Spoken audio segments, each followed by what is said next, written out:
Good morning. Welcome to Morning Joe with Christina and Brooke. Today we're going to talk about a fun topic. Sometimes you have to look back in order to move forward. So just thinking about that reflective practice and remembering and thinking about things that have happened and where we want to go with that as we get the opportunity to move forward. So I'm going to have Joe kick us off this morning. I'm always startled when you throw it to me first.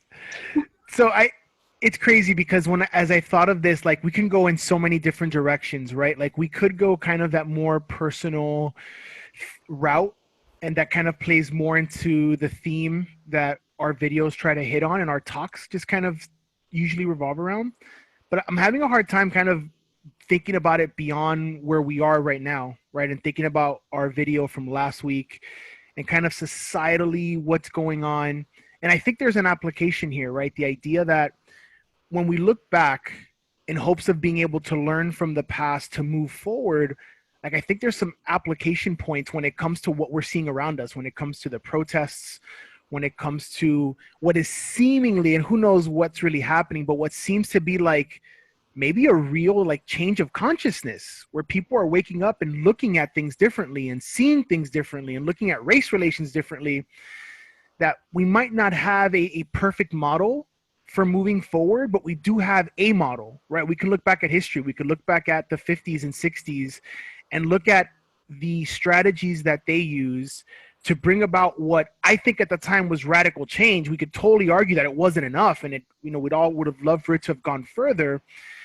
But I think for me, looking back at that time, as tumultuous as it was, especially as a history guy, as a poli sci guy, as somebody who wanted to spend my life just teaching history and was drawn to that specific part of our cultural and American history, I think that gives me hope. That gives me a glimmer of hope that moving forward, there is a path for progress. There is a path for improvement, and it's not pretty, it's not easy, but it's something that all of us get to participate in, right? And we're not too far removed from that culturally or familially, right? Like we can all think back to our family just a generation ago. That was them. They were playing some role in that, and that ultimately we're going to be in that position for our kids, that they're going to be able to think back and be like, where was mom and dad? Where was aunt? Where was abuelo? Where was abuela when this thing was going on in the country? What role did they play? And for me, I take like real comfort in knowing that I have some agency over that I have some control over, man, we're living in history right now, and being able to get something from that time, which for me is hope and maybe some kind of strategy for looking forward. That's where my mind's been going as I've been thinking about this the last couple of days. Yeah. So Joe, there's a couple of things that you kind of that you mentioned that resonated with me. The fact that there is a framework basically and something to look back at to move forward. So this had like things have are reoccurring, right? So we have to remind ourselves, and I don't know how frequently we have to, but we have to remind ourselves of that framework and of what happened in order for it not to repeat itself in history. And that's personally, globally, familially, all of that.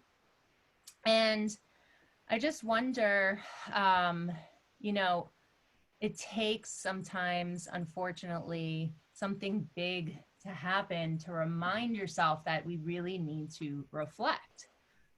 So, how do we avoid repeated history and big things from happening? I'm Great. not sure you can. I mean, you're asking a question that I'm not sure you can, right? Because we see it happening all the time. I think for me, one of the places that I've just been really worrying about the last week, especially as we're starting to build a new normal. Yesterday was the first time I hung out with a number of people that made me uncomfortable, right? It was probably no more than 6 or 7 people, and I felt uncomfortable around them because it was the biggest group of people I've hung out with in literally over 3 months. But as we're starting to transition to that, one of the things that I'm worrying about is, man, we're at such a like a national feverish pitch with like wanting change, and we see it happening. It's even extending around the globe, and just wondering what the longevity of it is going to be when sports are back, when the stores are open, when schools are open, when we're getting back into normal, whether we're still going to be able to tap into that thing that right now we are all we are tangibly feeling this pressure and this stress to like make these strides. How do we continue to be and remain reflective and working towards something as we get back into that new normal? That's the question. I wish I had an answer, bro. Well, and it's interesting because we were talking a little bit before the show today, and all three of us have been feeling, forget what's happening outside, but just internally and in our personal lives, that we're on this hamster wheel and we're like spinning and we're spinning and we're spinning. And things have been super busy. Like you said, people are starting to venture out, and we're getting calls, we're getting inquiries, we're getting leads. We have our own personal stuff. We have our families. And, you know, we didn't even talk about the topic this week, right? So here we are with this topic that came naturally because of what happened this week. But we just have to make a conscious effort in whatever it is that we're focusing on to take a step back and think, and just be silent and reflect. So whatever is important in our lives, the goals that we're setting, the values that we have as people, we need to make sure that we evaluate it weekly, and on a bigger level with my clients, I do like every 3 months. So I wonder if that's, you know, just a simplified way of saying how to do it. I think as we have the opportunity to work with people, right? And every day, that's what we do as coaches, as educators. So if we start to embed this in our practice and emphasize the importance of reflective practice and mindfulness, and maybe that's the way we need to shift our thinking in terms of how we teach history.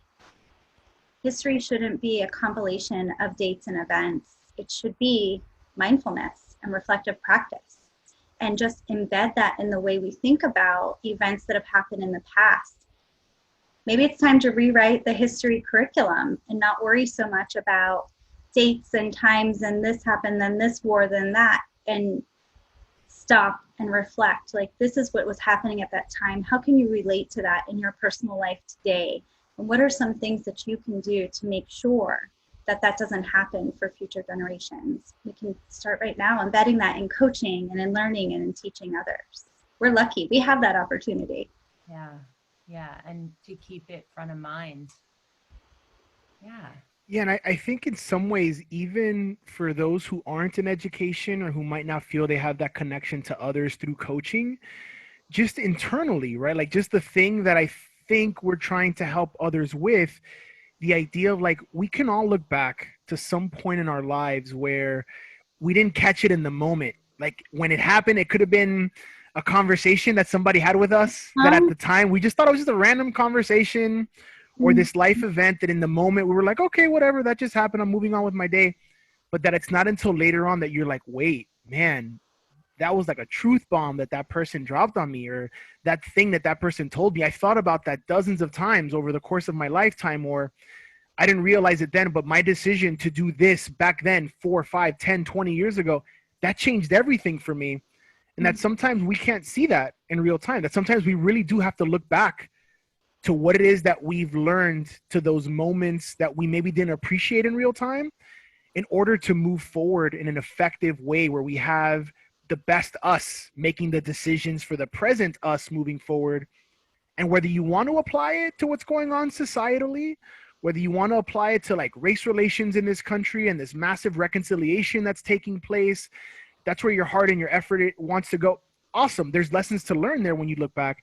But even if it's just internally, even if it's just like, all right, I'm Joe Schmo trying to be better next week than I am now. What are some lessons that maybe I learned in the past that Nothing but your but your average Joe over here, man. There's nothing more here. I bring very little to the table. But But the idea that even if we don't want to look outside, even if we want to look at the big picture because it's scary or it's terrifying or we don't even know how we can engage with what's happening out there, that internally we could still use this moving forward. Like thinking back to, we all have a lifetime of experiences, and what could we learn from those? What are those key conversations? What are those things that maybe at some point worked that aren't working now? Not because they don't work, but just because we lost track of them. We forgot them, or it's just something we have to remind ourselves of, and kind of that reflective piece that Brooke was talking about. Yeah, I think that we can, we always have so much to talk about, right? And we can take this into so many different avenues. But I think that reflective piece is like one of the biggest parts of learning. And, in any person's life, in any person's practice, in any job, in society, we can just keep going and keep going and keep going, but we're never going to learn if we just keep going, right? Right. The biggest lessons are when we take a step back and say, okay, what worked? What didn't work? How does this make me feel? And what do I need to change? Or, yeah. That's it, Brooke. You summed it up beautifully. Reflective practice. That's it. That's the answer. And I think you nailed it. Because we could apply what you just said to what's happening out there. Like, we've decided we need to stop. What's going on? What are we doing about it? Like, we as a nation are reflecting, and we're pausing on historically where we've been, what the current reality is, and how we don't want that current reality to continue. So I think it's cool that what we're talking about, we could see it kind of working its way out, both on a big picture nationally, also within ourselves as individuals. I think you nailed that. Thank you. Thank you. Well, thank you so much for joining us this morning on Morning Joe with Christina and Brooke. We've had such a great time exploring this adventure with you all as we embark on the journey of reflective practice and thinking. Remember to look back before you can look forward. Thank you, everybody.